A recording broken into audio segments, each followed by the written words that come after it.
It's arguably one of the most famous paintings ever produced in England, the Hay Wain by Constable. And a new exhibition is about to open at the National Gallery here in London, which will explain why this painting made such an impact 200 years ago. This from Zoe O'Brien.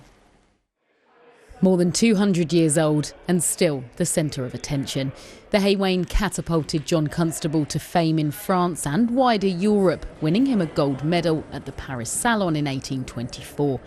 The painting, now considered revolutionary, its creator one of our greatest landscape artists of all time, it wasn't well received in England at first. For the British who are seeing Constable's work from 1802 onwards at the Royal Academy, the British Institution and elsewhere, they were quite familiar with his artistic journey. It's when Constable's works exhibited in Paris and then go to the Paris Salon that there's a complete revelation for the French. They hadn't seen art like it because of the war, but they hadn't seen radical art like it in comparison to the classicism, the Davidian school of French art. The Hay Wain was painted in 1821, but it's now at the heart of a new exhibition at its home, the National Gallery, as part of their Discovery series. Well, even today in and around Suffolk, you can see the views that inspired the artist more than 200 years ago.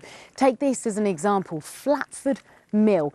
You'll recognise it from the Hay Wain, although the renowned picture isn't an exact image of what was happening right here at this spot. It's an accumulation of images drawn from his knowledge of Suffolk. What is important to know is that, of course, he didn't paint the picture in Suffolk. He didn't paint it on the spot. He painted it in his studio in London. So this is a very, very carefully constructed picture, which is composed, put together of different elements from his different sketches. The exhibition includes early studies like this one of the Hay Wain, believed to have been painted alongside the final piece by Constable, testing changes and techniques.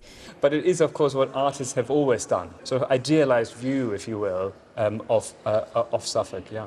The gallery is displaying the artist's early work and some of his private pieces, alongside a look at his contemporaries. It runs until February next year. Zoe O'Brien, BBC London.